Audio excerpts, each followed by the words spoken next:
Dead Man's Island by John Escott. Published and copyright Oxford University Press, 1992. Chapter 1. Coming to England. My name is Carol Sanders. I live in England now, but when I was younger, I lived in Hong Kong. My father was a businessman there, and my mother worked as a secretary. We lived in Hong Kong for 7 years. I was happy at school, with lots of friends, and we had a good time. I like pop music. The Rolling Stones, David Bowie, and Jake Rosso were my favourites. Jake Rosso was my favourite singer. He died in a car accident the year I left school. But I listened to his pop records all the time. I had hundreds of pictures and photos of him on my bedroom wall. Then one day in winter, when I was 17, things began to go wrong for me. My father went to Australia on business. I loved him very much and didn't like him going away. "Come home quickly," I always said to him. He was in Australia for 2 weeks. Then on the day of his journey home, an aeroplane from Sydney crashed into the sea just south of Hong Kong. Everybody on the plane died. I heard about the plane crash on television. At first, I did not think about my father. Then I remembered he was flying back from Sydney on that day. "Oh no!" I cried.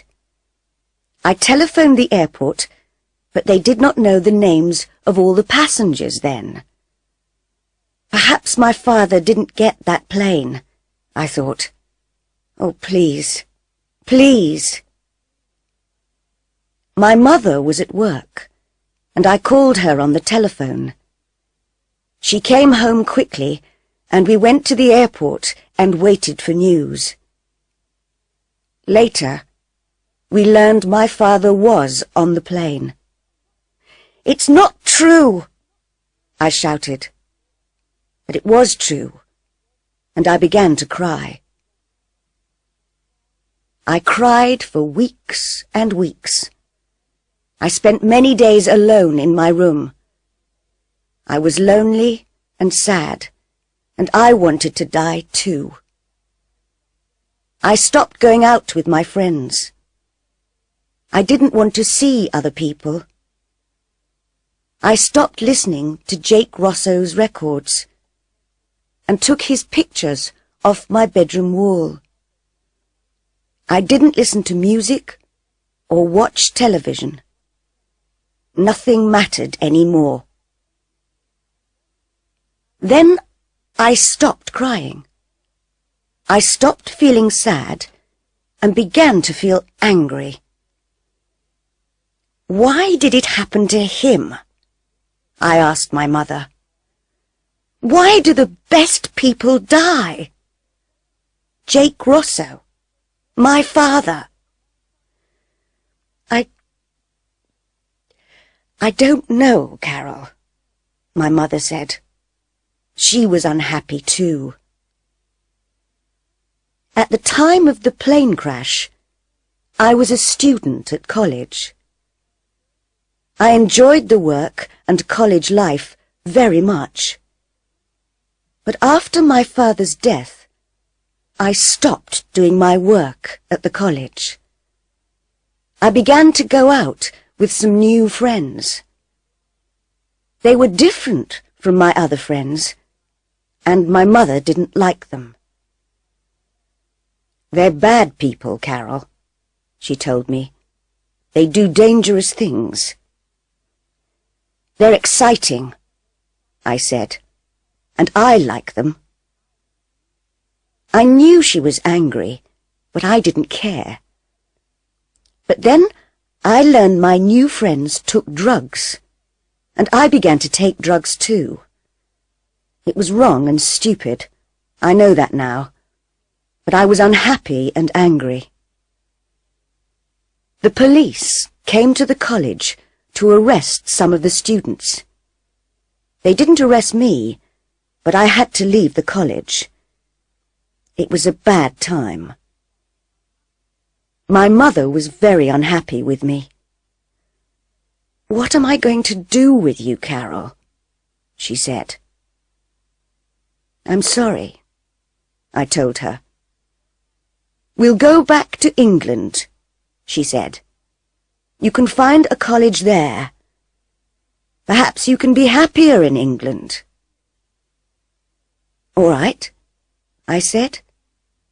"I want to forget what's happened. I want to forget what I've done and begin a new life, be a new person."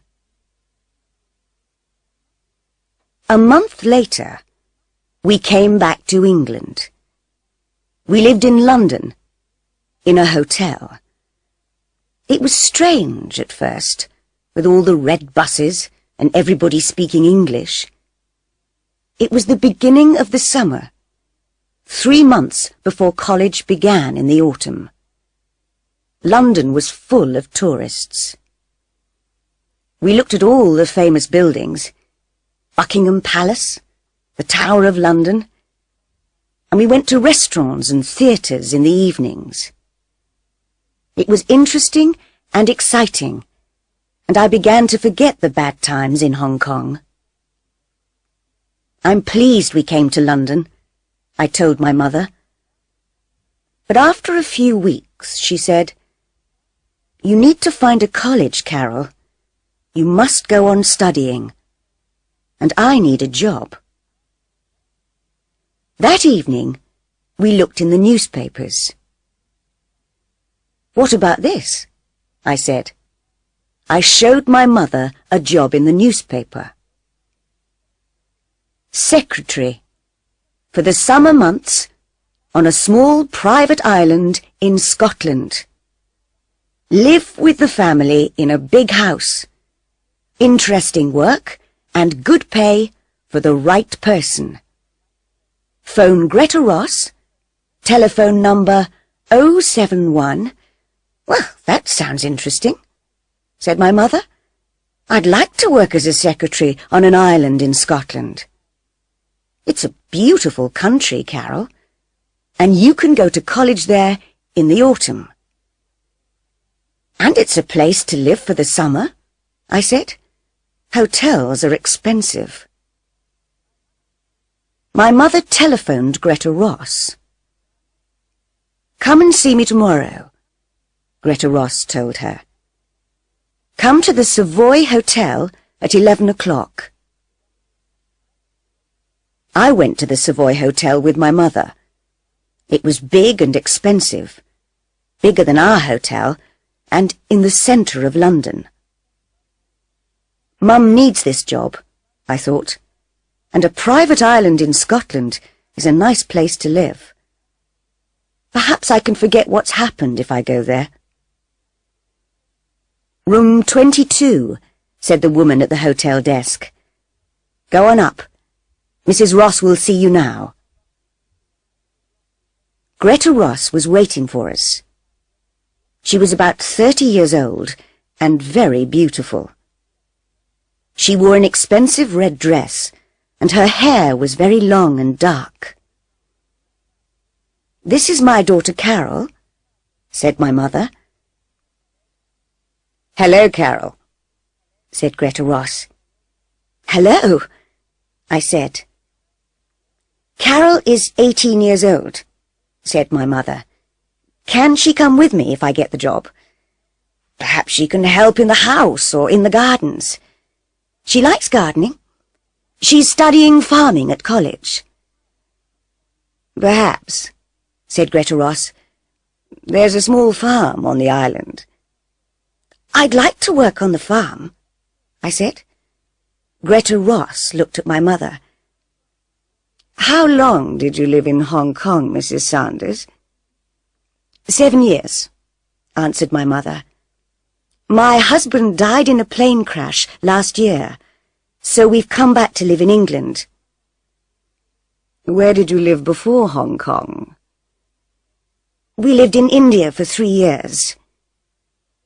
Then Greta Ross took my mother into a room and asked her more questions. I waited outside. Greta Ross is nice, I thought. I hope my mother gets the job. Soon after, the door opened and my mother came out. She was smiling. Greta Ross said, "Please wait here for a minute, Mrs. Sanders. I want to make a phone call." She went back into the room and closed the door. I was sitting on a chair near the door, and I could just hear Greta Ross's voice speaking on the phone. "I think I've found someone," she was saying. "She has a daughter, but the girl can work in the garden or on the farm. Don't worry. They've been away from England for 10 years. It'll be all right, I tell you. Don't worry." After a few minutes, Greta Ross put down the phone and came out of the room. "You got the job," she told my mother.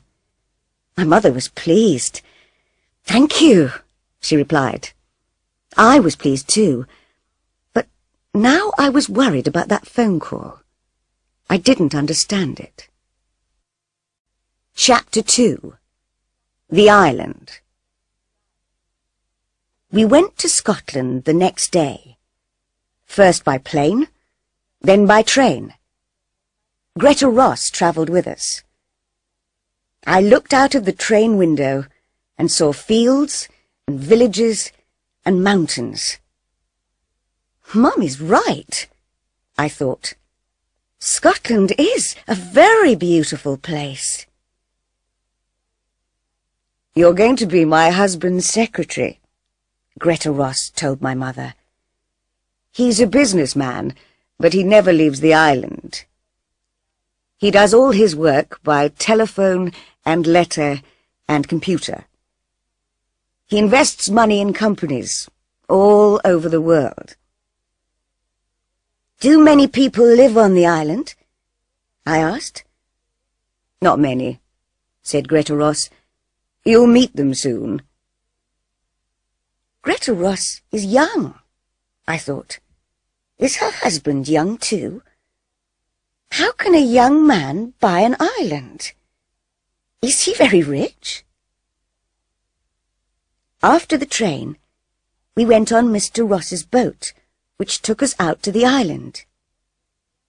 The boatman was a young man. He had dark hair and was brown from the sun. "This is Tony," said Greta Ross. "He works for Mr. Ross." "Hi," said Tony. Soon we were near the island. I could see the beaches and the cliffs. The boat slowed down. "There are dangerous rocks round the island," explained Tony. "A lot of them are under the water, and you can't see them. I have to be careful. But the rocks keep other boats away, and that pleases Mr. Ross." "Why?" I asked. Tony looked at Greta Ross, but she wasn't listening. "Mr. Ross doesn't like visitors to the island," Tony said in a quiet voice. Then Greta Ross looked at us, and Tony said no more. Why doesn't Mr. Ross like visitors? I thought. Has he something to hide? When we arrived on the island, my mother and I followed Greta up to the house. It was very big, and there were trees all around it. A woman was waiting inside the house.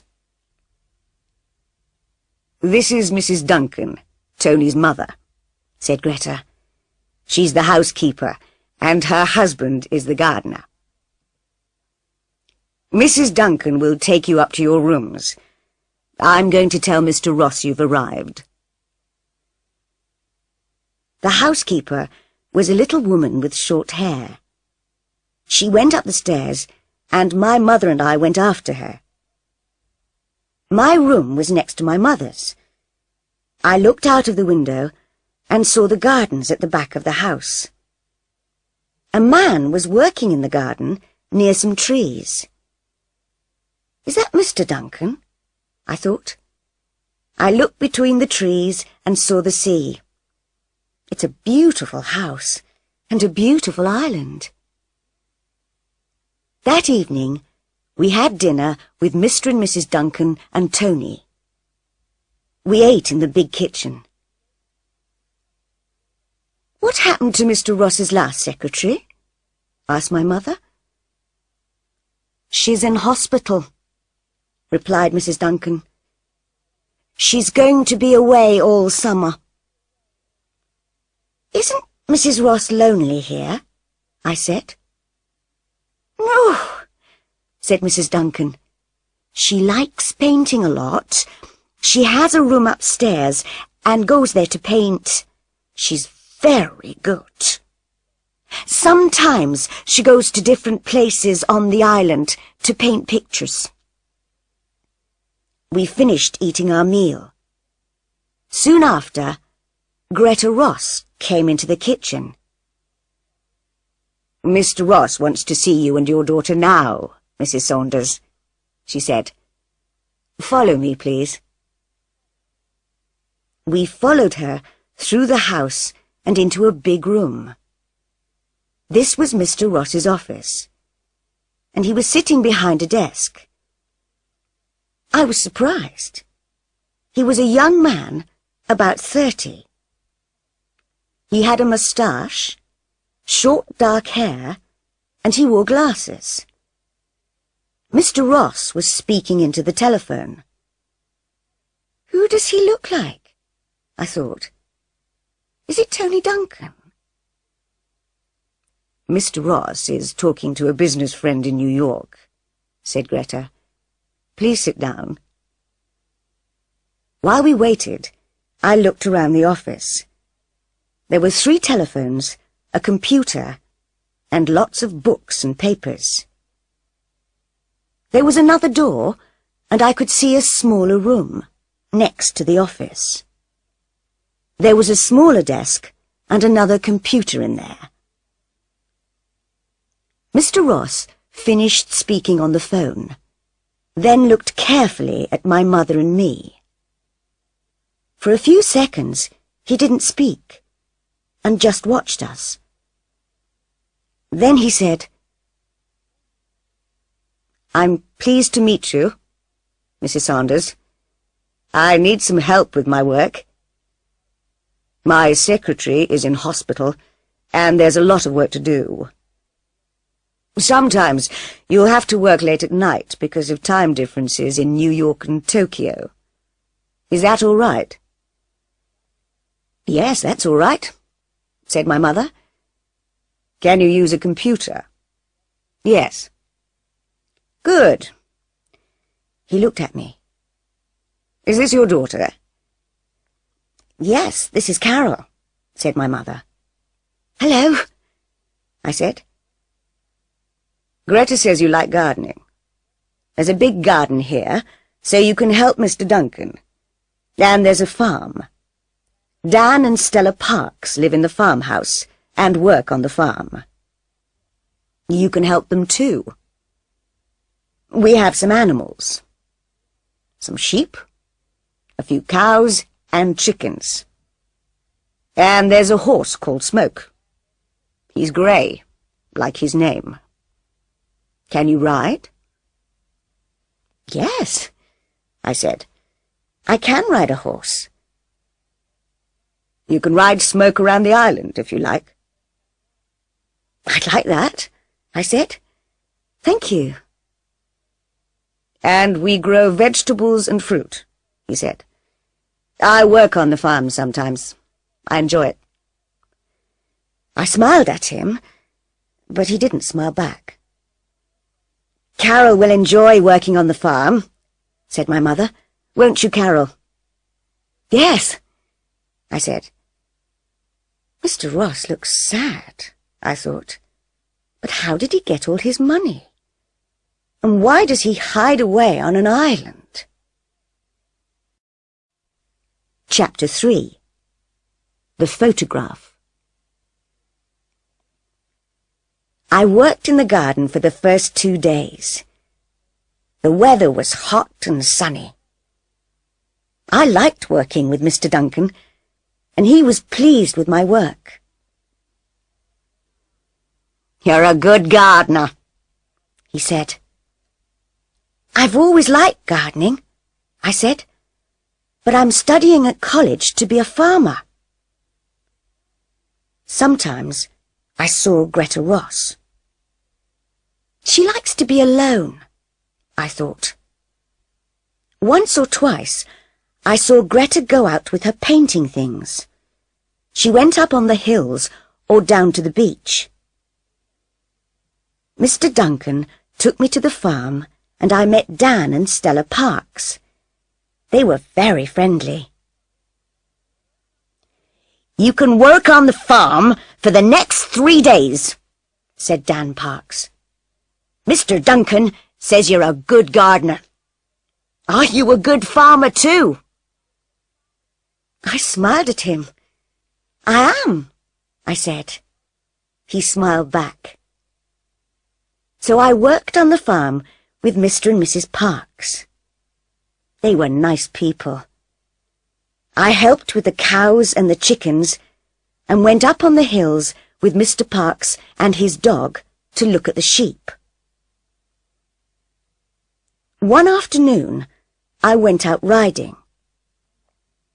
Smoke was a big, lazy, friendly horse. I enjoyed riding, and Smoke knew his way around the island very well. I learned new places to go to. I rode along the cliff top and then in between some trees. When we came out of the trees, I saw the house from the other side. I tried to find the window of my room. Which one was it? Suddenly, I saw a face at one of the windows. The face was looking at me. It was there for just a second or two, then it moved away quickly. Who was that? I thought. Was it Mr. Ross? And which room was it? I didn't see my mother very much that first week. She worked all day and in the evenings. She wrote letters to South America, Japan, Canada, and Australia. Sometimes she worked after I was in bed. "Mr. Ross works hard," she told me. "He invests money in many companies and countries, but it's not his money." "It's not?" I was surprised by this. "No, it's his wife's money, and she bought the island. It's her island, her house, her farm. Everything belongs to her." How strange. But why does Mr. Ross always look sad? And why does he never leave the island? I asked. "I don't know," said my mother. "He says he likes it here and likes working on his farm. It's strange, I know."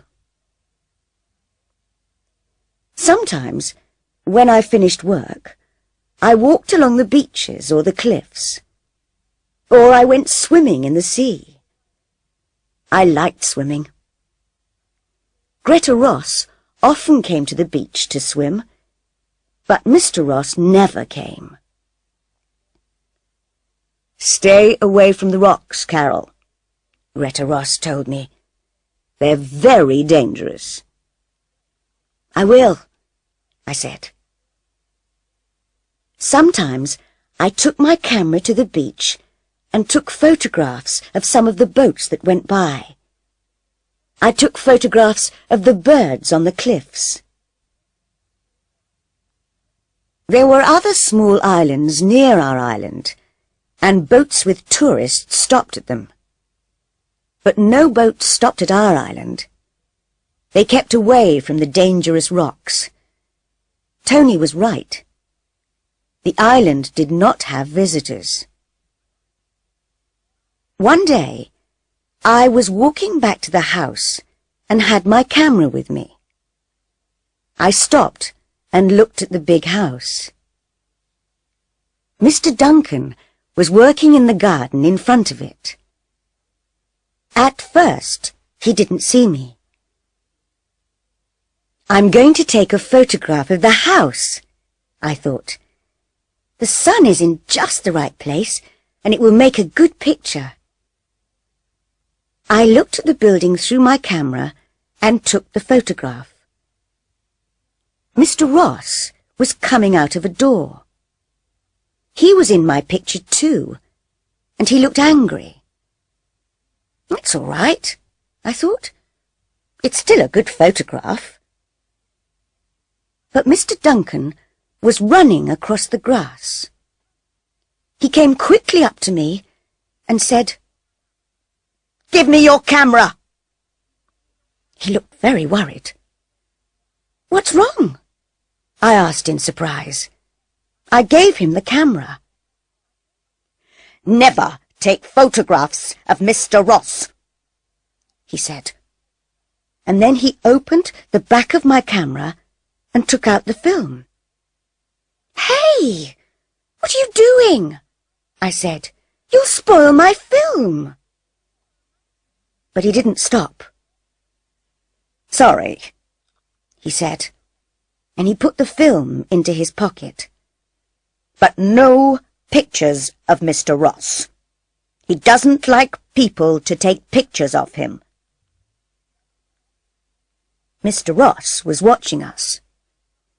He saw the camera, and he saw Mr. Duncan take out the film. But he said nothing. Then he turned and went back into the house. Later, I told my mother about Mr. Duncan and the camera. "He spoiled my film," I said. "I don't understand," she said. "Why did he do that?" "I don't know," I said, "but there's something strange about Mr. Ross." About a week later, I finished work early one day and came back to the house. My mother was working in her small room next to Mr. Ross's office. Mrs. Duncan was in the kitchen. Greta Ross was painting in her room upstairs. I went to my room and began reading a book. I was sitting beside the window. After half an hour, I got tired of reading. I looked out at the rain and the grey sea and the rocks between the trees. My book isn't very interesting, I thought.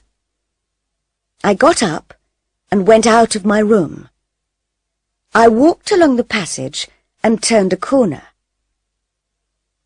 Then I saw the door at the end of the passage. There was a large plant in a plant pot outside the door. Where does that door go? I thought. I haven't seen it before. I remembered the face at the window in my first week on the island. Perhaps it's the door to that room, I thought. I walked along to the door and turned the handle.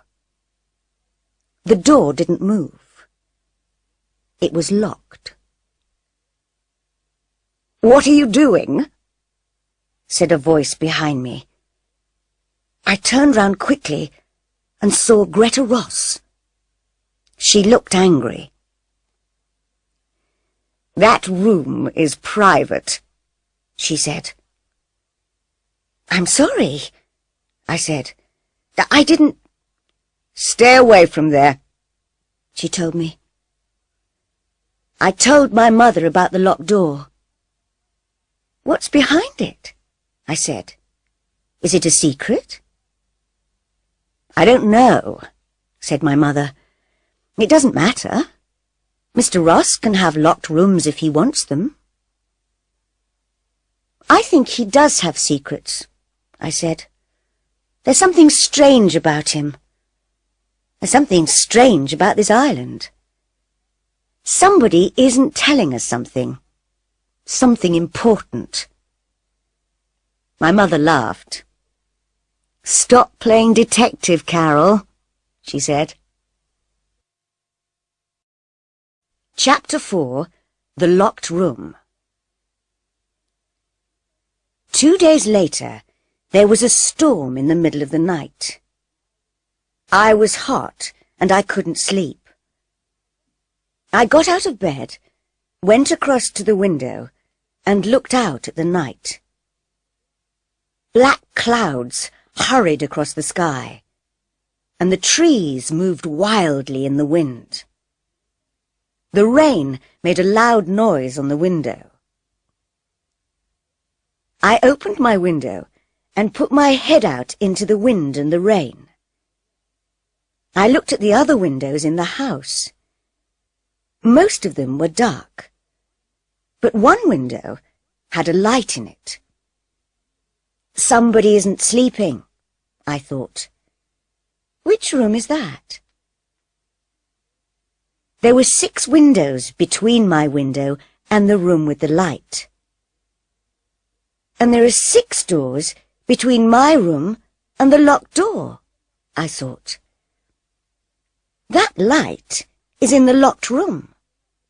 Somebody's in there." I put on my dressing gown and went out of my room. The house was dark, and at first I couldn't see very well. I walked along the passage and turned the corner. There it was, the locked room, and there was a light under the door. I went nearer and heard noises. "Somebody's moving about in the locked room," I thought. "Who is it?" Then the light went off and the door opened. I was afraid to move. Somebody came out of the room and into the dark passage. Lightning suddenly lit up the house, and I saw who it was.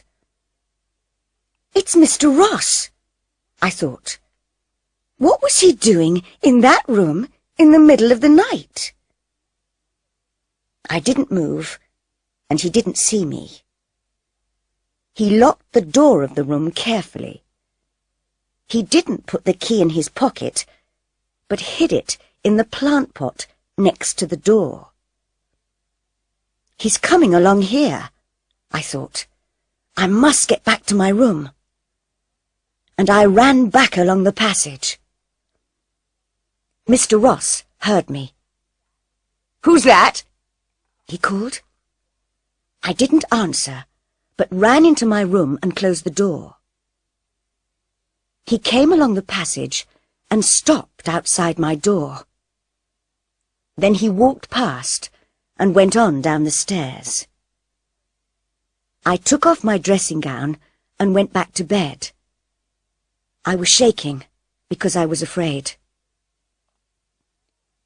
Now I know how to get into the locked room, I thought. But what's in there? There was no storm in the morning, but it was still raining. I got up early and worked on the farm. There were eggs from the chickens, and I put them in boxes. I helped to milk the cows and then took them out to the field. Later, I went back into the house for breakfast. "Did you sleep all right last night?" asked Mrs. Duncan. "Or did the storm wake you up?" "I slept all right," I said. I didn't want to tell her about the light in the locked room, or about Mr. Ross. After breakfast, I went back upstairs. Mr. Ross was talking on the telephone in his office. My mother was working at her desk. I knew that Mrs. Duncan was in the kitchen, and that Mr. Duncan was working in the garden. "Where's Mrs. Ross?" I thought. Then I looked out of the window and saw her with Tony Duncan. They were walking to the boat. "He's taking her out in the boat," I thought. "Perhaps she's going to Edinburgh." The boat moved away from the island, and I waited until it was out at sea. Then I opened the door of my room. There was nobody in the passage, and I ran along to the locked room. The key was still in the plant pot, and I took it out. My hand was shaking. Then I unlocked the door.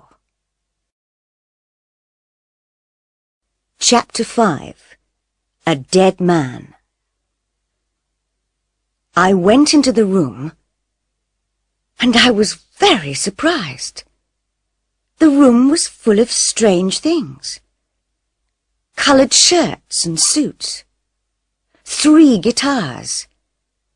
And there were posters and photographs on the wall. I looked at the posters. Jake Rosso's face looked down at me. I looked at the dead Jake Rosso's picture, and I remembered all the photographs on the walls of my room in Hong Kong. I could never forget that face, the face of my favourite singer. Then, while I looked at his face, something strange happened. I began to see another face in the posters. An older face, and with a moustache, but the same face. I saw the face of Mr. Ross. "No," I said, "it's not true." But it was. I knew it was. Mr. Ross is Jake Rosso. "No," said a voice behind me. I turned round and saw Mr. Ross. He was standing in the doorway. He looked afraid. "I don't believe you," I said. "You have to believe me." I looked at the posters. "Who is that, if it's not you?" "It's Jake Rosso. He was my brother." "That's not true," I shouted. "I don't believe you." "Listen, Jake Rosso was my favourite singer. I had hundreds of photos of him. I still have all his records. I loved him. Do you understand? Thousands of people loved him." "He's dead," Mr. Ross said quietly. "No!" I shouted. "You're Jake Rosso. You look different now, yes. You've got short hair. You've got a moustache now, and you wear glasses. But you're Jake Rosso. You were my favourite pop star, so I know." Mr. Ross said nothing and watched my face. He doesn't know what to do, I thought. He knows I don't believe him, and he's afraid. Then he said, "It was you in the passage last night, wasn't it?" "Yes," I answered. He looked angry. "I was wrong to give your mother a job," he said. I thought it was okay because you came from Hong Kong, and I needed help with my work. I needed a good secretary. Does your other secretary know who you are? I asked. Do the other people on the island know? Mr. Ross didn't answer, but walked across to the window. He was thinking. What's he going to do? I thought. Then he turned round. Okay, you're right. I am Jake Rosso. I knew it! He looked worried and unhappy. Can you keep a secret? A very important secret. I thought for a minute, then I said, yes, I can keep a secret. Then he told me. The other people on this island are my family. Your family? I said. Yes. My real name is James Duncan, and Mr. and Mrs. Duncan are my father and mother. Tony is my younger brother, and his wife Lisa is my secretary. It's she who's in hospital. And Dan and Stella Parks? I asked. My mother's sister and her husband, he said. But what are you doing here on this island? I don't understand. I'll tell you, he said. He sat down on a chair and took a guitar in his hands, but he didn't play it. You were right. I was a famous pop star. I was very rich, and I had a beautiful wife. But things went wrong. How? I took drugs, he said. I drank a lot of alcohol. I got drunk and crashed cars. I did stupid, terrible things. I knew it was wrong, but I couldn't stop doing it. I was crazy for a time. I can understand that, I told him. I've taken drugs too. He looked surprised. You have? Yes, I said.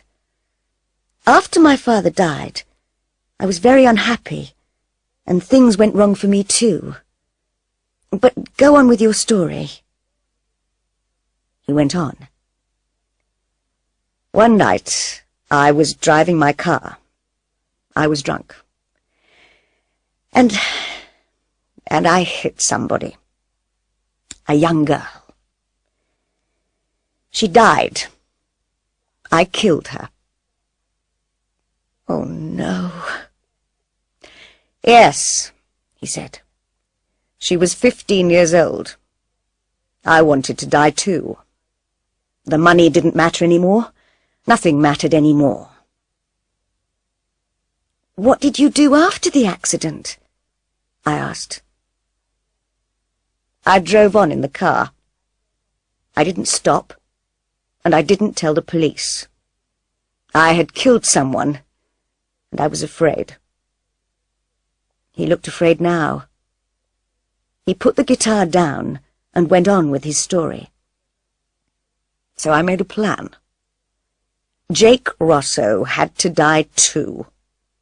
It was the best thing to do. And so I killed him. But you're still alive. My family know I'm alive, but no other people know. He looked at me. But now you know. How did you do it? I asked. I told my family about my plan, and I told Greta, my wife. At first they didn't like it, but after a long time they said okay. Then I faked the car crash. Faked it? Yes, he said. I put some of my things in the car, a guitar and some clothes. Then I pushed my car over a cliff and burned it. The police found the burned car and thought I was dead. Everybody thought I was killed in the car crash. "But you faked the crash," I said. "Yes." "What did you do then?" "My family hid me away for months. I tried to change into a different person. Shorter hair, a moustache, quiet suits. All my money went to Greta, and she changed her name to Ross. I told her to buy this island. Now I invest her money, the money that was mine. And now I'm James Ross." "What about Jake Rosso?" I asked. "Jake Rosso took drugs," he said. "Jake Rosso got drunk and crashed cars. He killed a young girl, so he had to die. I can never forget the girl. I think about her every day." "And that's why you always look so sad," I thought. I looked around the room. "Why do you keep a room like this? Why do you keep the guitars, the posters and photographs?" James Ross did not speak for a minute. Then he said, "I need to remember my old life and what Jake Rosso was like. I'm never going to sing again, and I'm never going to take drugs. But I need this room to remember." I looked at the posters and the photographs, and I looked at his sad face. "I'm not going to say anything. I won't tell my mother. I won't tell anybody." James Ross looked at me. "I think you understand," he said. "I do," I said. "I've done bad things. I want to forget them too. I needed to get away, to hide too. That's why we came to England, to begin a new life." "Yes, I understand." He took my hand, and we walked out of the room and closed the door. I never went into the room again, and I didn't tell anybody. My mother and I left the island at the end of the summer. Soon after, I went to college. My life is better now. I work on a farm in England, and my mother works in an office. My mother doesn't worry about me because I'm happier now. I haven't been back to the island, but I know there's a dead man living there.